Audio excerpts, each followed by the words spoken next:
Hello, everyone. It is March 16th, 2021. Today's afternoon devotional and Bible study, we will be reading through Jesus is Calling for today. And we're going to be getting into a very serious subject in the book of 2 Samuel chapter 13, the rape of Tamar. It's a pretty heavy chapter, um, and it's a pretty powerful chapter. A couple of those back to back. So before we get into that heaviness, let's read Jesus is Calling, the devotional for today. It is good that you recognize your weakness. That keeps you looking to me. Your strength. Abundant life is not necessarily health and wealth. It is living in continual dependence on me. Instead of trying to fit this day into the preconceived mold, relax and be on the outlook for what I am doing. This mindset will set you free to enjoy me and find what I have planned for you to do. This is far better than trying to make things go according to your own plan. Don't take yourself so seriously. Lighten up, laugh with me. You have me on your side. So what are you worried about? I can equip you to do absolutely anything, as long as it is my will. The more difficult your day, the more I yearn to help you. Anxiety wraps you up in yourself, trapping you in your own thoughts. When you look to me and whisper my name, you break free and receive my help. Focus on me, and you will find peace in my presence. And that was inspired by 4 different Bible sections. The first, these are actually just straight up verses. A. Langley, welcome. I have strength for all things in Christ who empowers me. I am ready for anything and equal to anything through him who infuses inner strength into me. I am self-sufficient in Christ's sufficiency. Philippians 4:13. And then lastly, a cheerful heart is good medicine, but a crushed spirit dries up the bones. Proverbs 17:22. I like that. Don't take yourself so seriously. Lighten up, laugh with God. And like Jesus liked hanging out with kids. He liked hanging out with people that enjoyed having a good time, that just weren't people with sticks up their butts the whole time. Though he did spend some time with them as well. But yeah, lighten up. It's okay to laugh. It's okay, to have those fun times, which is a good reminder because we're about to get into something very serious and not all that laugh worthy. One of my favorite things with Jesus, though, and laughter and weird things, is when Jesus gets caught to get crucified.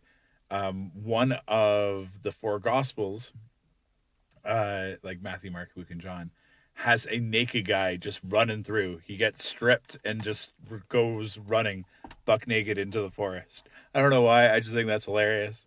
And only one of the Gospels covers it, so I always think it's funny.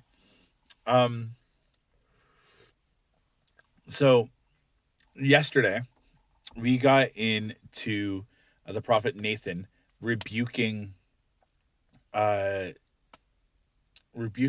David for what he did with Bathsheba and what he did with Uriah.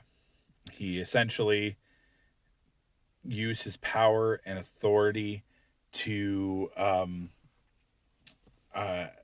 have sexual relations with Bathsheba. She got pregnant. He got ashamed and tried to cover it up. When he couldn't hide his secret sin, he ended up getting Uriah killed. And God was furious with him. Ultimately, he forgave both Bathsheba and David. And we're not 100% sure of Bathsheba's total role and everything. But what happened there would have been considered rape today. With the power and the authority, maybe she was desperate and maybe she wanted to be a part of it. We don't know.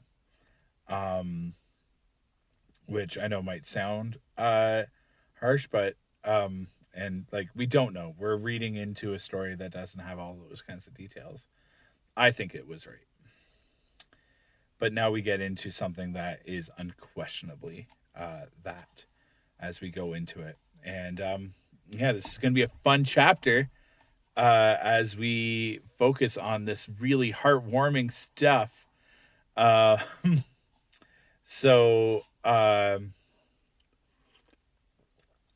of the most brutal stories that we're going to come across, personal stories, and one that teaches a lot about lust, a lot about rape, and how our actions really do impact a lot of other people. It's a very, very difficult chapter. And another one that's kind of personal to me with my own personal story, being both a victim of rape and kind of a product of rape. It's one of those stories that, also has a lot of me reflecting. So without further ado, let's get into 2 Samuel chapter 13. Now, David's son Absalom had a beautiful sister named Tamar, and Amnon, her half-brother, fell desperately in love with her. Amnon became so obsessed with Tamar that he became ill. She was a virgin, and Amnon thought he could never have her. But Amnon had a very crafty friend, his cousin Jodab. He was the son of David's brother Shem. One day, Jonadab said to Amnon, "What's the trouble? Why should the son of the king look so dejected morning after morning?" So Amnon told him, "I am in love with Tamar, my brother Absalom's sister." "Well," Jonadab said, "I'll tell you what to do. Go back to bed and pretend you are ill. When your father comes to see you, ask him to let Tamar come and prepare some food for you. Tell him you feel better if she prepares it as you watch and feeds you with her own hands." So Amnon lays down and pretended to be sick. When the king came in to see Amnon, he asked, "Please, let my sister Tamar come and cook my favorite dish as I watch. Then I can eat it from her own hands." So David agreed and sent Tamar to Amnon's house to prepare some food for him. When Tamar arrived at Amnon's house, he went to the place where he was laying down so he could watch her mix some dough.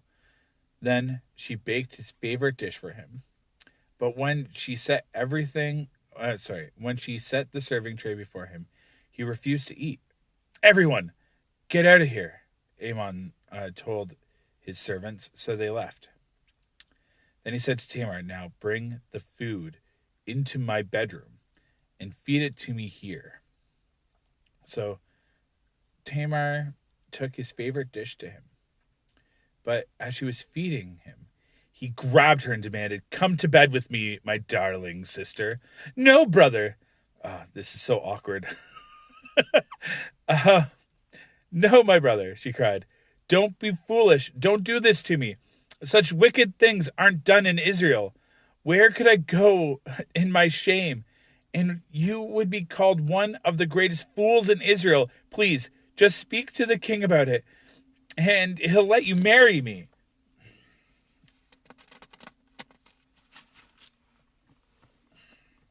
But Amnon wouldn't listen to her, and since he was stronger than she was, he raped her. Then suddenly, Amnon's love turned to hate. And he hated her even more than he had loved her. "Get out of here!" he snarled at her. "No, no," Tamar cried. "Sending me away now is worse than what you've already done to me." But Amnon wouldn't listen to her. He shouted for his servants and demanded, "Throw this woman out and lock the door behind her." So the servant put her out and locked the door behind her. She was wearing a long, beautiful robe, as was the custom in those days for the king's virgin daughters. But now Tamar tore her robe and put ashes on her head, and then, with her face in her hands, she went away crying. Her brother Absalom saw her and asked, "Is it true that Ammon has been with you?" "Well, my sister, keep quiet for now, since he's your brother. Don't you worry about it." So Tamar lived as a desolate woman in her brother Absalom's house. When King David heard what happened, he was very angry. And though Absalom never spoke to Ammon about this, he hated Ammon deeply because of what he had done to his sister. Absalom's revenge. 2 years later, when Absalom's sheep were being sheared at Belahozar near Ephraim, Absalom invited all the king's sons to come to a feast. He went to the king and said, "My sheep shearers are now at work. Would the king and his servants please come to celebrate this occasion with me?" The king replied, "No, my son. If we all come, we would be too much of a burden on you." Absalom pressed him, but the king would not come, though he gave Absalom his blessing. "Well then, Absalom," he said, "if you can't come now, how about sending my brother Ammon with us?" "Why Ammon?" the king asked. But Absalom kept on pressing the king until he finally agreed to let his sons attend, including Ammon. So Absalom prepared a feast fit for a king.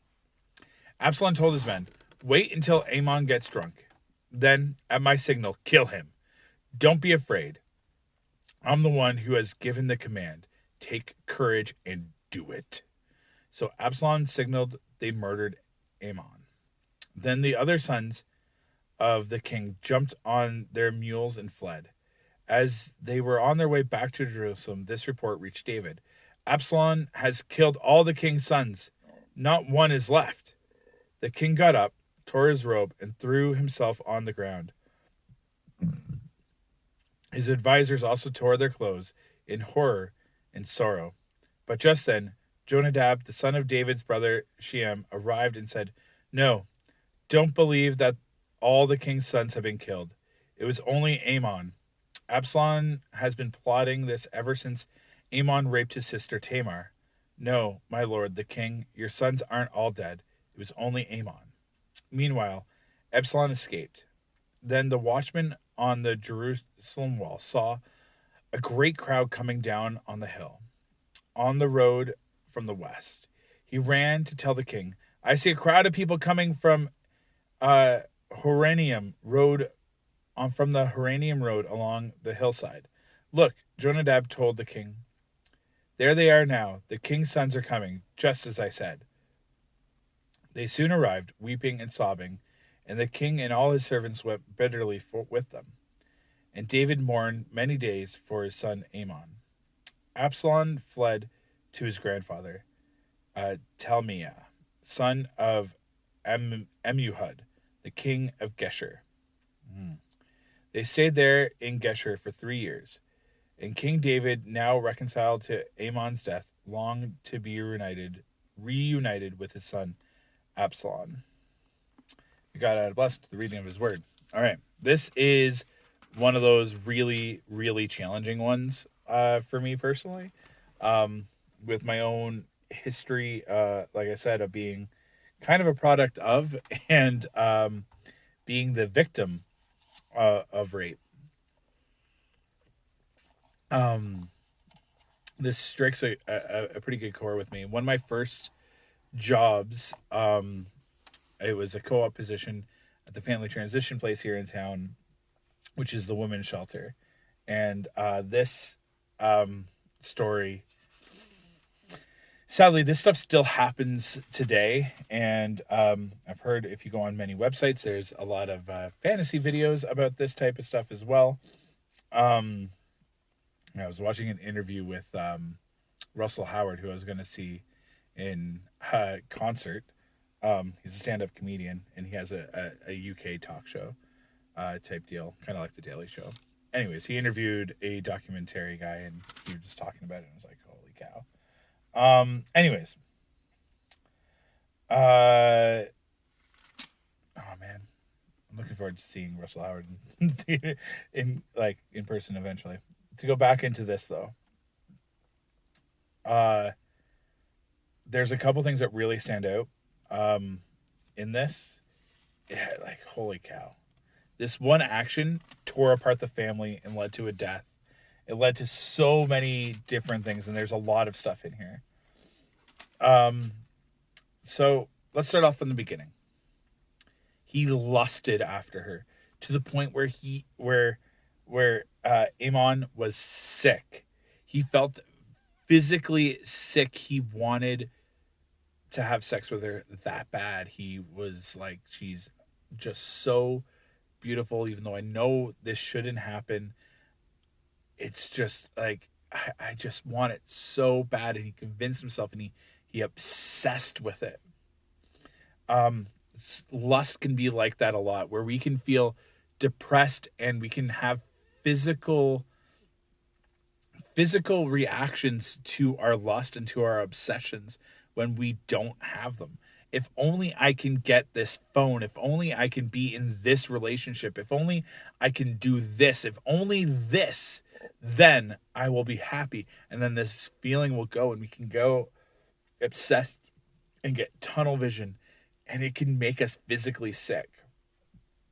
I've had it before in my own life. It's so easy to get depressed when we convince ourselves that this one thing will end up being the key to our happiness and to our success. And when we can achieve it and we fall short, it comes out in some really negative ways. Now, this was just something that he knew he shouldn't do.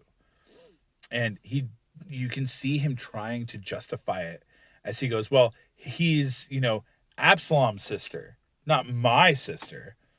And Absalom calls it out, well, it's your sister. And then Amon, even when he's doing his plotting and he's luring Tamar into his trap, he asked his dad, hey, Dad, can you have my sister Tamar come in?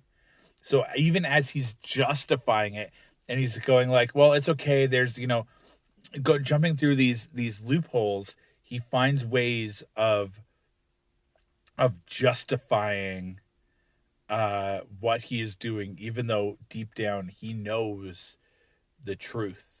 And how often do we jump through these logical hoops to justify what we're doing? We might be against stealing, but then we use like Android boxes, or we, pirate this or that. And we justify it by going, well, that big company is doing this, that big company is doing that. That's like a very fluff example, but it's one that a lot of people do, and one that I have done myself. And I try to stay away from that now. And we find ways of justifying this stuff. Actually, I have to buy a song because I accidentally did that. I know that sounds weird, but I downloaded the wrong song. One that I do not own, but I thought I did own, so that's a reminder to myself. Yeah. Anyways, we can justify these things in these ways, and it's not necessarily the best, right? When we find ourselves dancing around things, we know the truth. We know the truth. So and that comes out no matter how much we justify, how much we convince ourselves, we know the right answer. And Tamar, he lures her in. He asks everyone to leave. And Tamar, being a loving, caring sister, still follows through. She's like, all right, cool. I'm still going to look after you. You're my brother. You're sick. And then he grabs her and she starts pleading. Instead of being forced into this and raped, she's pleading like, I'll even marry you. Like, we can find a way around this. And as she's pleading, he follows through and he does the deed. And one of the most powerful verses when it comes to lust, when it comes to obsession, when it comes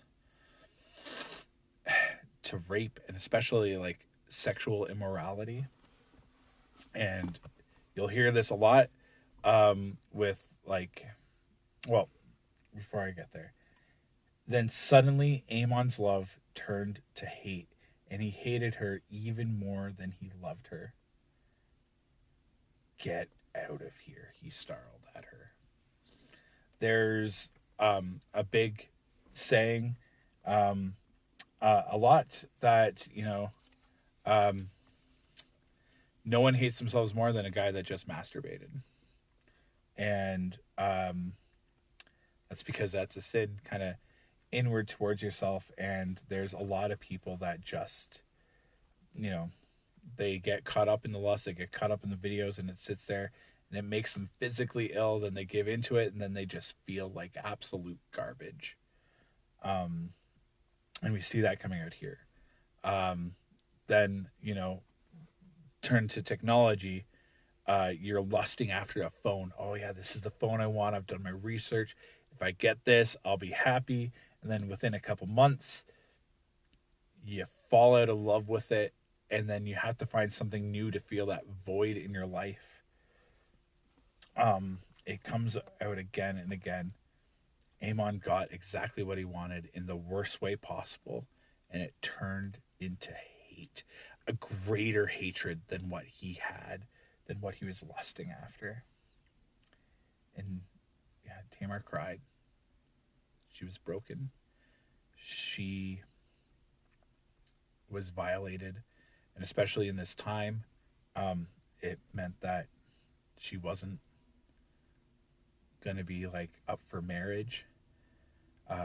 She was destined, essentially, just to be either become a prostitute or to live a life of poorness and in squalor. And like at the time, socially, it's not right.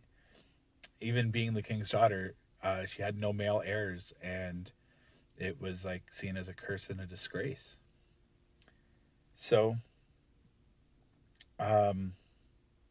Absalom, who truly did love Tamar, takes her into his house and looks after her, cares for her, and his disgust and rage is festering and festering.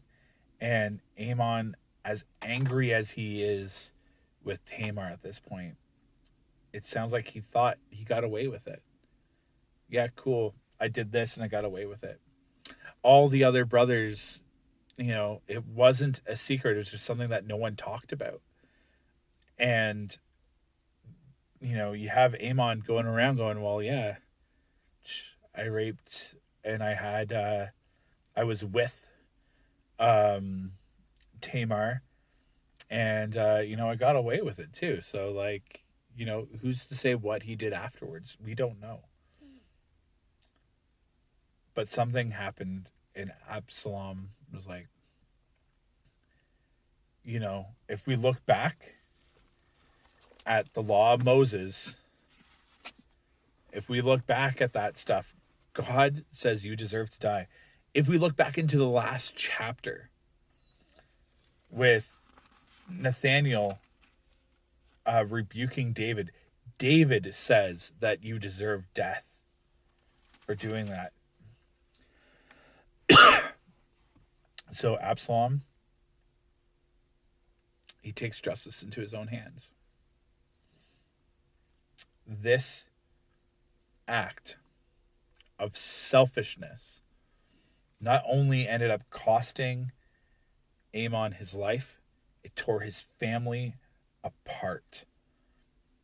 And we're going to see that more as we go forward. But this family is now torn apart by his actions. It's not something that just happened once and then, it's once and done. It it impacted the family for years and years and years, and it even led to his death. Tamar is broken, and his family is hurting and will never be the same because of these actions. But then there's this other section about rumors. And a lot of times rumors and lies are seated in some sort of truth. Then David's advisors got word that all of his sons were dead. And David reacts in this crazy way. Like, he thinks everyone died because of Absalom.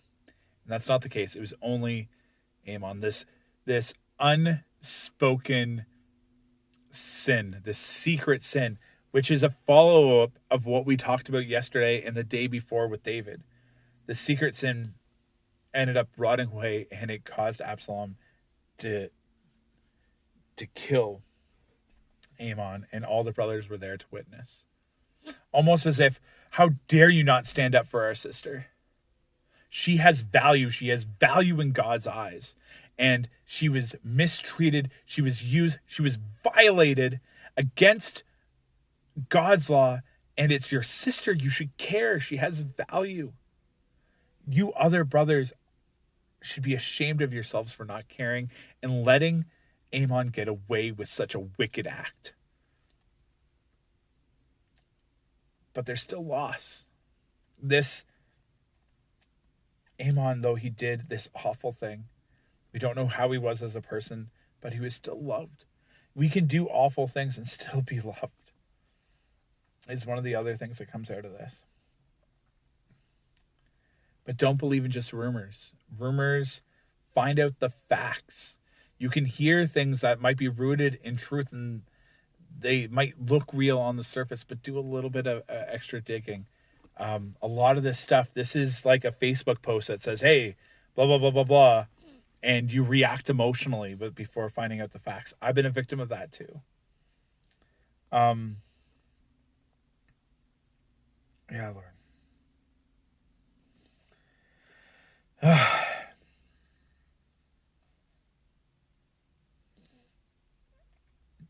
And David, he knows about the secret sin. He wants to be reconciled with Absalom.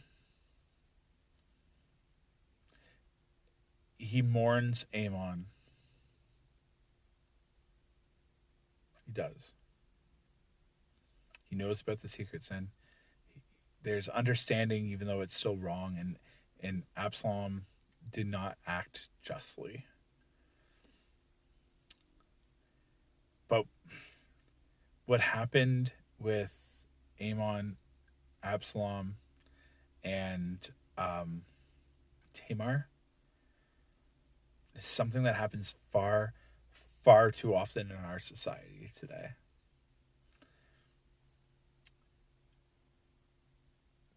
Rape victims have a tendency not to speak up out of shame, out of guilt, out of so many different areas, out of fear. And way too many people that rape,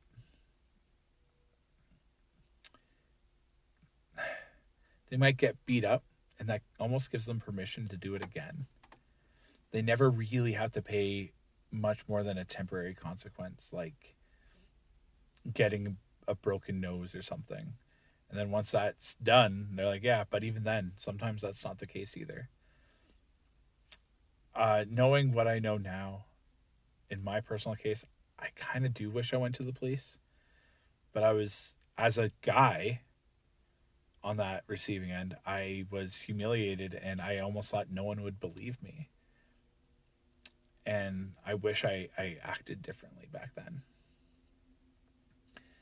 And I have sat with far too many people that just driving past a place gets them to break down into tears. When someone is abused sexually, it has a way of staying with us so much more than some other sins that happen against us. It's something that we carry for the rest of our lives into our marriages, into our families. Like, it's difficult and it's screwed up. So if you really, really are obsessed and you love someone, or you think you do, and you start justifying things and you get to the point where rape is like an actual option to you, think about the other person. Start putting the other person ahead, because what you're doing to them, it's not going to be a once and done. After you do this, there's a good chance that you're going to end up hating them and hating yourself.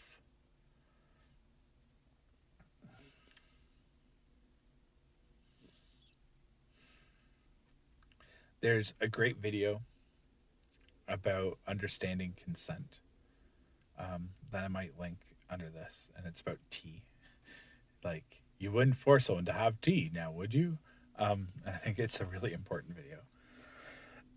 It's a funny thing about a serious subject.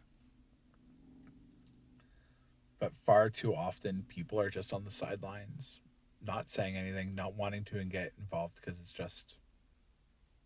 difficult. It's messy.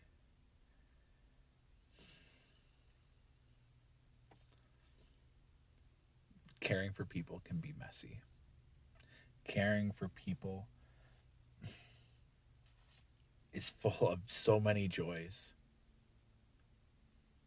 But if you're only participating in the happy things, I question if you're really, really caring for them. There's another Bible verse, and then after I say that, I'll pray, as I'm reacting to this. I didn't know what I was going to share. I just knew what we were going to talk about.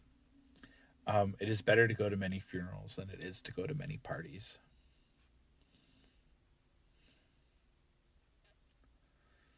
I'll just leave that there. All right, let's pray. AJC, awesome Jesus Christ, thank you so much for this story. That Amon hated Tamar even more than he loved her that's a stop, check yourself before you wreck yourself moment. If I follow through, how am I going to be on the other end of this? How are they going to be on the other end of this? It's an issue that still plagues us today. We see the issues of lust all around us. I am the accountability partner for so many different people, Lord.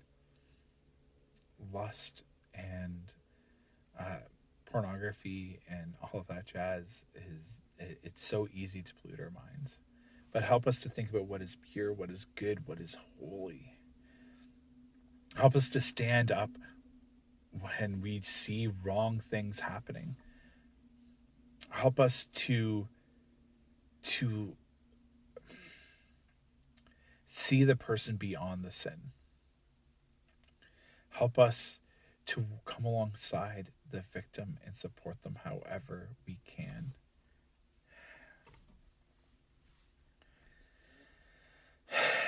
Lord, this is a messy chapter. And I'm having faces come up that have told me about their victimhood of being sexually assaulted, of being raped, and their strength that they had to come back out into public and to do this, that, and the other, Lord. Oh, Lord. You know who's coming up into my mind, who's coming up into the minds of those who are watching, Lord. I pray that you can comfort them, that you can let them know that they are loved in a way that is actually love and not lust and not self-seeking. Lord, your love is so much greater than the love that we convince ourselves that we are capable of. Lord, I lift up my father and his role. I still have never really met him, but you know who he is, and I pray that he's corrected his ways. And I pray for his victims. And Lord, I pray for the person um, that sexually assaulted and raped me. And I pray that their life is going well. And I thank you from what I've seen, which isn't much, but she seems to be doing a lot better now, Lord, and I thank you for that. Lord, this stuff is so challenging. Help us to support one another and stand up and not take justice into our own hands and not listen to rumors. And when we start getting obsessed, give us ways to break that obsession so that it stops making us physically ill.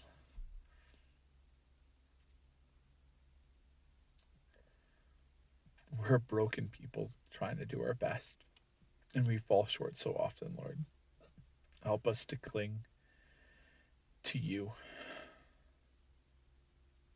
You are love, and not a self-seeking kind of love. You stepped down from heaven and you washed our feet. Lord, your news, your message saves us and it reconciles us to you. The gospel means the good news, and the good news is that you're willing to jump into our mess and rescue us from it.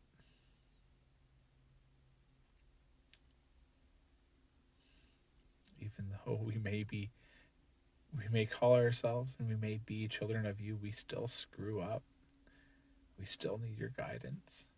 Lead us, help us, direct us, and comfort those who are hurting, who are mourning not only loss, but those that are mourning loss, but also those that have been violated.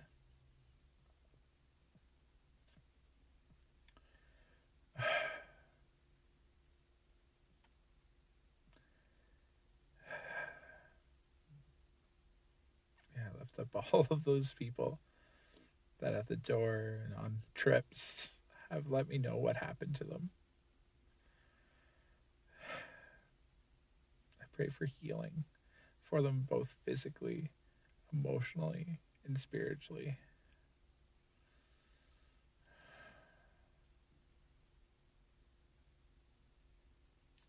Thank you for coming out and just saying rape is wrong, Lord. Not just once, but in multiple different ways, rape is wrong. And you call it out. You don't sugarcoat it and you don't hide it. And for those that are protecting people that have that rape and are misogynist and all of that sort of jazz, Lord, confront them. Let them know that they have to answer to you.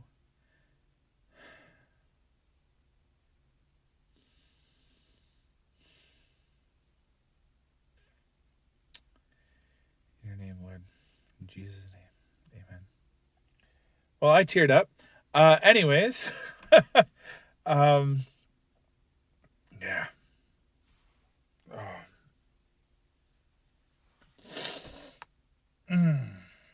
It's one that still hits me a little bit emotionally. But yeah. Thank you. Second day in a row, tearing up doing the Bible study. So yeah. It's not, the Bible is the good news, but it doesn't mean that it's always fun to hear. We are a broken people, and the Bible's a love letter written to us. All right. thank you. Have a great day. God bless, and we'll see you tomorrow.